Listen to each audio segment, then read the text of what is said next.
All right, guys, it's Craze, and as you've seen at the first of the video, this is going to be about Absolute Hammer.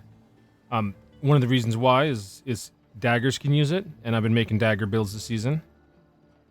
I noticed that daggers can use it the first of the season, thought that was pretty cool. I was Flash, Lee was Flash, and Lee wanted to go a different skill, so he picked this one up right away, and found that this was a lot stronger than he was anticipating, so he's gone all in on it. And he's even hit number 1 for the Descent raid this time around. So, really, really awesome. Praise Lee. Alright, guys, so let's go into the build. As you've seen, the hammers fly around you. It looks pretty awesome and whatnot. In fact, I'll go jump into the training arena real quick. I showed it the first of the video, but pretty awesome skill as you're walking across the map. Pretty easy to full clear. And on bosses, if you're just kind of walking back and forth between them, you're able to kind of get all of the hammers jumping in and doing tons of damage to them. So, pretty awesome skill. And this is with the Awakening where you get the extra large hammers.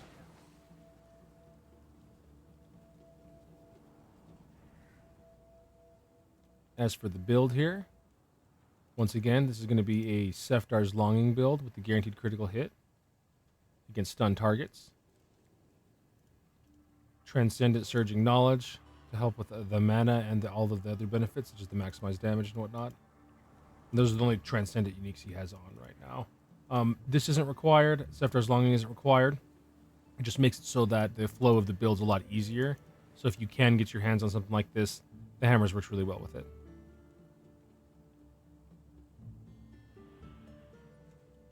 Alright, so let's go over the build real quick. I'm going to put up a skill tree for you after I go over a few things here, and then you can just kind of follow that if you want to, and follow the same awakenings. So, just to kind of go over what's happening here, you got Absolute Hammer. Throws hammers in a spiral vortex, as you seen a second ago, deals damage to nearby enemies. The hammers seem to hit nearby enemies, whether or not the hammer actually hits them. That's why doing the awakening to make them so a little bit larger is, I think it's kind of important, actually. He's tested the concussion effect you can do. If anybody's wondering why he's done the size, he's tested all of these and found that this just seems to be a little bit stronger than the other ones for clearing and for single target. While you're leveling the skill, for people that are new, go ahead and stick with things like additional physical damage. Go ahead and start with your piercing. Piercing's easy to get during the storyline. And then confidence, and that's going to be about all the links you're probably going to have when you're first going through the story. As you move on and you get boxes and whatnot, you can try to move on to try and outstrike and whatnot, since it has the innate attack speed already. Strike's pretty good thing to get. As you progress through the game and you start to get more unlock boxes and things become easier to unlock for you, upgrading things to like Mana Storm and whatnot is always really, really powerful. Just make sure that you don't try to upgrade to these things right off the bat. Get the things that are going to help you build the most. One of the things that work a lot, Grand Approach. Instead of going straight for damage when you're new, kind of get something like this to where you're going to regenerate hit points when it's legendary. That's going to help you a lot more than just doing a lot more damage to help you kind of learn the game and whatnot. And then, as always, I like to stick with the element of the skill if you can. This happens to be a physical skill, so just do the Extract Earth Energy. It's worth doing. All of these benefits are very powerful. Okay, guys, so that's kind of what's going on with Absolute Hammer early game. And that's all that you really want to know is just how do I get through the game early game. Throw a couple of those link runes on your Absolute Hammer. Start running through the campaign, and most likely it's going to take you all the way there. As you go along, throw in your leap attack. Eventually, you're going to move into some of the toggle skills, so pick the ones that you want at the time. And then if you end up getting the Transcendent Surging Knowledge, having a skill like Illusion Hook to activate your poison area, very, very beneficial. So to go over the entire skill tree, once you actually are up there and you're doing maps, if you look over Absolute Hammer here, we've got Grand Approach, very powerful skill, going to help you regen and whatnot. Mana Storm is one of the strongest damage amp skills in the game. Extract Earth Energy, the benefits from it are just too good not to take. You're getting physical damage reduction, dampening, attack speed. You're getting bleed rate, stun rate. Just too good. Other than that, later in the game, once you're over 20,000 hit points, move over to Iron Will. Iron Will requires you to have a certain amount of hit points, and per 100 hit points, you're going to have more damage. So go ahead and move to Iron Will once you have it, once you have the power to. And the one thing this build does that I think a lot of Absolute Hammer builds kind of like people... One of the reasons why I want to showcase what Lee's doing and what people kind of fail to realize is that, yes, it is a melee skill, but it's also a projectile skill. And I feel like when I was looking over what some of the other people have been doing for builds for this, they really focus on that melee tag, and they kind of forget the projectile tags there, and even the piercing tag. Piercing tag is one of the strongest tags in the game.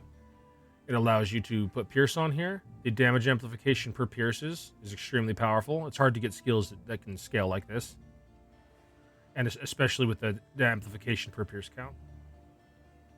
As you see right now, he's got 12 pierce count on this. It's very powerful. So try to get as many things as you can for pierce count, and you're going through the Zodiac tree with pierce count as well. Once again, breaks only being used because of Sefdar's Longing, so you can trade this out with something like Strike. The right side of the tree seems to be where he's using most of his defensives, so this is where you have the Shout of Justice going. This is pretty self-explanatory. This is just getting you out of CCs when you get CC'd. Bulwark of Protection is a massive barrier against all damage. You're getting armor, element resist, and damage taken dampening. This is something that you use when you're either too weak early on to have the stats, or late game when the bosses and the content you're doing is degenning your armor, your element resist, and your damage dampening by so much that you kind of need to use this to get it back up. Link runes on it, vitality recovery and whatnot, just to get the regeneration effect going. And everything else is to cooldown, enhance it, and then keep the cooldowns going, including the buff activation when hit. Main reason why people use this is because of the cooldown recovery that it provides.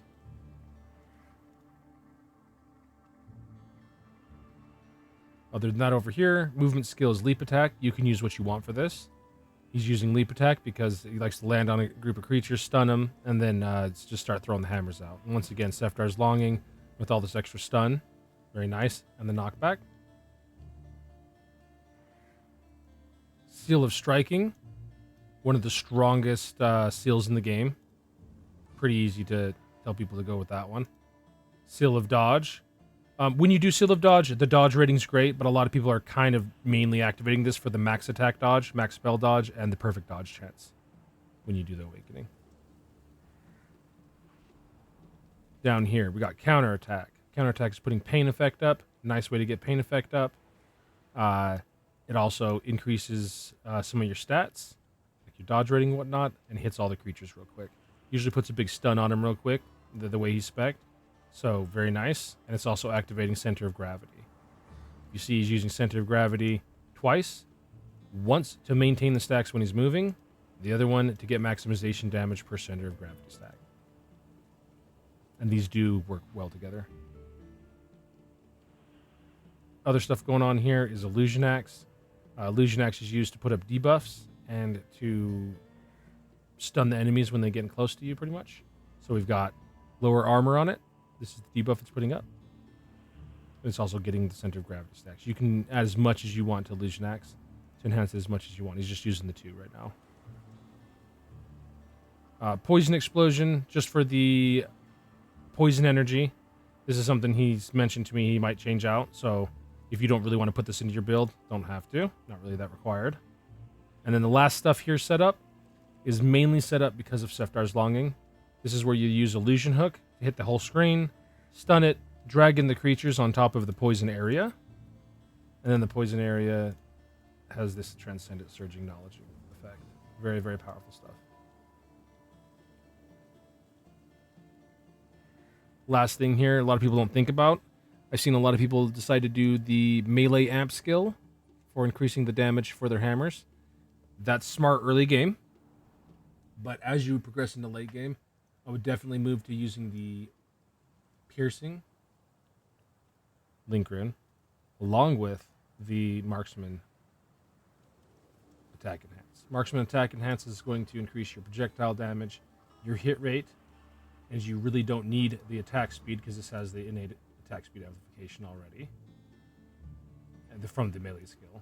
And then so you're getting hit rate, always needed, projectile damage amplification, very powerful, and the pierce count. The pierce count from this just enhances your skill even further with how piercing works.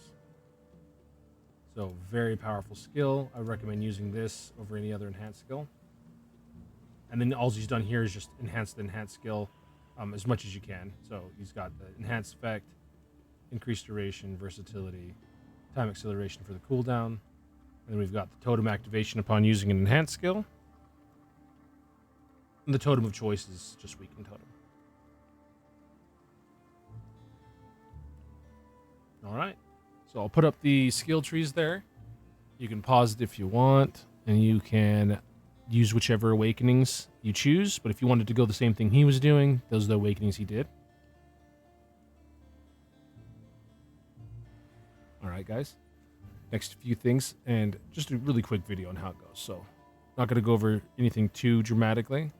Here is the Zodiac tree, and I'll just click on each one of these, and you can pause it if you want, and spec how you want accordingly. Remember, this is the late game, and how you can tell someone's spec for late game is they're usually spec'd into Spider here, meaning that they have a way to electrify, freeze, and stun targets. If you do not have this yet, you can go ahead and move over and just spec into the basic trees here, where you're getting the damage amp for whatever skill you're using, or for whatever weapon you're using.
This skill is mainly for the attack enhance, but you're also getting the pierce count.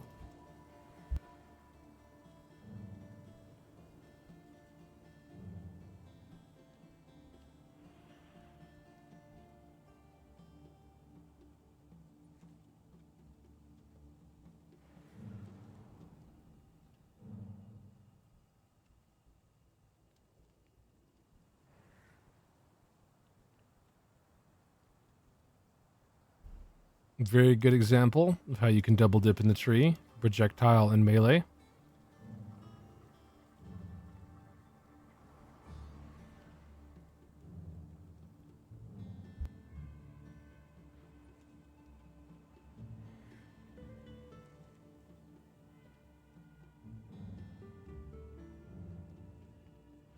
And this fixed max earth energy, this is what you do once you have enough white jewels in your gear that have enough increase to earth energy that you want the extra earth energy, if that makes sense. Not really a reason to spec into this until you're actually starting to really stack that. Alright guys. Here is the final part. He's using the falcon tree.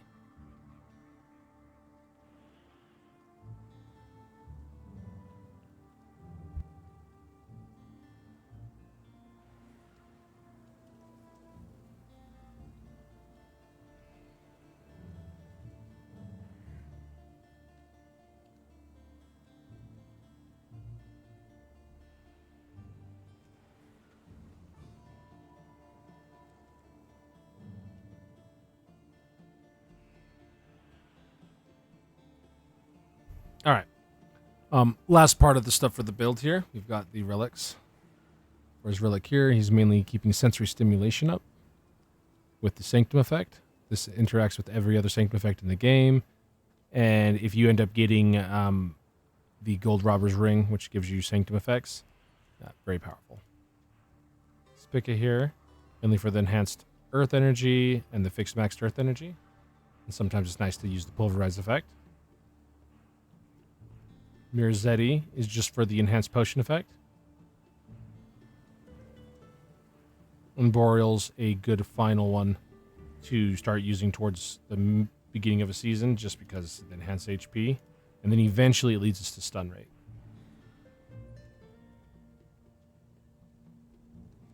As for the charms here, almost every charm was maximized crit damage. But as time goes on, he said that he wants to change to HP maximized crit damage since he's using Seftar's Longing. And we've also noticed that if you go all maximization chance charms, it's kind of nice, but it's kind of nice to have some strike damage. And he has had a maximization charm for every slot, I believe, but switched out a few strike damage amps, saying that it's a lot stronger, and I agree.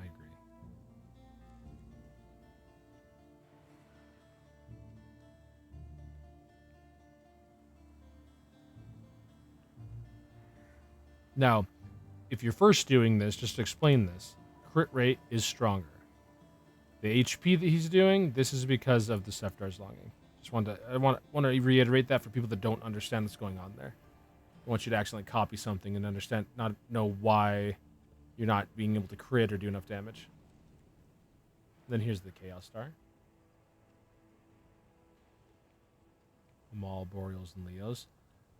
To understand what this is at tier 10, this is just 2 of each charm legendary at tier 10. That's how you get 124, 124, 124 with his specific effects. As for the gear here, nice and simple to go over the uniques. Got Transcendent Seftar's Longing.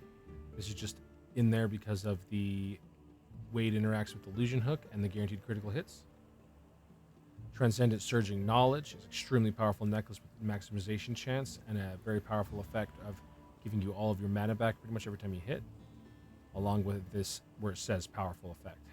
Maximized poison damage amplification and damage taken decrease. He's not really benefiting from the poison damage on this, but everything else so powerful. Don't really need to.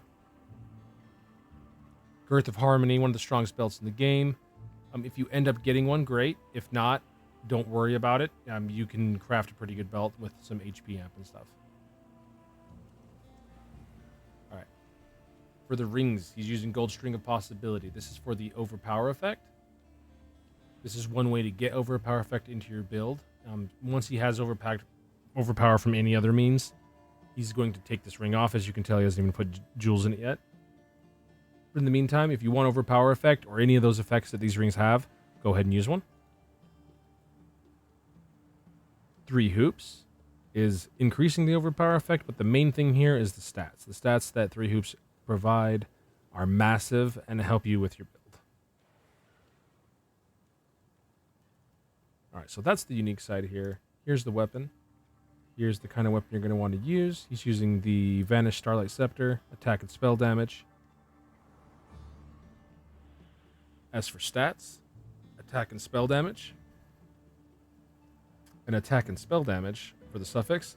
These are the 2 stats that you're first thinking about. Then you're moving into what element you want on the weapon, which I highly recommend putting an element.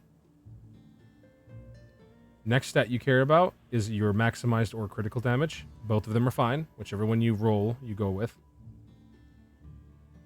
And then the last few stats are just if you can get something you can use. He happens to get 2 good stats, hit rate and speed. And he's used a Serpents on this to get 4 prefixes, because one of the suffixes must have not been very good. So, kind of a good way to show how to make a weapon. And this is a weapon that's being made specifically for Seftar's Longing.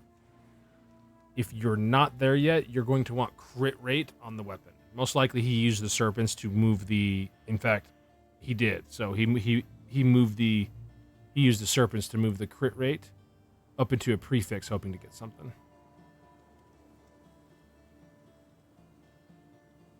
And you can do that too, if you end up getting a Seftar's Longing. Alright, and let's look at what Holy you got here. So additional chaos damage and chance to ignore element resist. Okay, not entirely the best for the build, but still pretty nice stuff here. As for the helmet, pretty powerful helmet. I would recommend trying to make something with these two authorities. The enhanced skill rune effect with the enhanced skill rune cooldown recovery is very nice. Not a crafting video, but if you guys are interested, just put the comments. Just say, hey, could you go over how to craft anything? I can show you how to craft anything you want. Just, I don't really make those videos. If someone wants that, I can do that, though.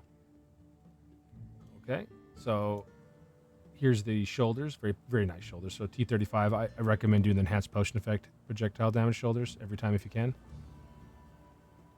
As you see, shoulders, not just him doing this, but most people do, get most of their defenses on their shoulders, especially for resists. And he's really gone into it here. He's decided to go multiple authorities for the element resist and the chaos resist. As for the chest, these are all multi-authority chests, so I don't expect any new player to quite understand entirely how to do this right off the bat. But what he's done here is done one chest where he's got the damage dampening, then went with the enhanced skill rune effect, and then also went for that reflect damage, and along the way hoped to get that attack skill rune damage, and just used a serpents, hoped for it, and ended up getting it. So if you want to make something like this, go for it. I definitely recommend going for the reflect damage into physical damage amp and sticking with enhanced skill rune duration if you can. So big stats on here. Damage dampening, enhanced skill rune duration. Those are the two big ones. Everything else on here is lucky if you get it. As for the gloves, the maximized T35 gloves are my favorite. Highly recommend the main stats on this. And that's how I'll do each piece of gear for you guys. Definitely try to go for what he's doing here. And I'm showing his gear because he always tries to craft perfect slot gear and doesn't really have any stats that are not used on anything ever. So very good to look at people that are trying to do that. In this one, he's used physical damage into physical damage, attack speed, hit points, rerolled the hit to crit, attack speed amp, and critical damage here. Big thing about the gloves here is the physical damage and the 2 attack speeds. This is what he's going for here. The critical damage is if you get maximized, stick with that. Boots, decided to do the damage dampening reroll into HP regen. Very powerful effect if you're having a hard time with regenning. And attack enhanced skill rune effect.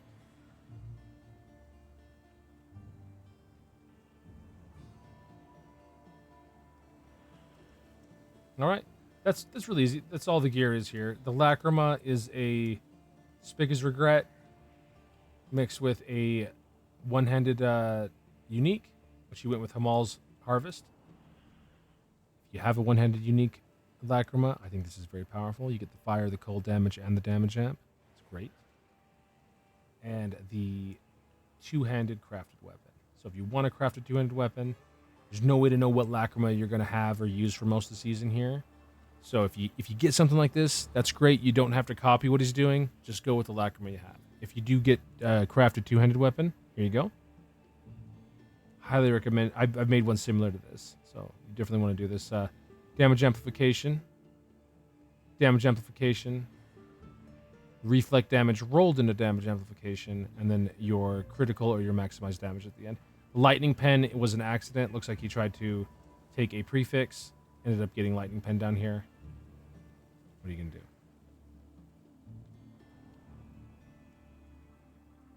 All right, guys. So that's the full build there. It does clear everything. He is able to do hard modes. Is able to do hard mode 170, pretty much anything that you need. And I'll show you throughout the video here. I've shown him doing that, and I'll just kind of leave off with that there. All right, guys. So absolute hammer. If you have any questions or anything, let me know. Next video I'll be putting out, we'll be finishing the cross slash that I've been working on.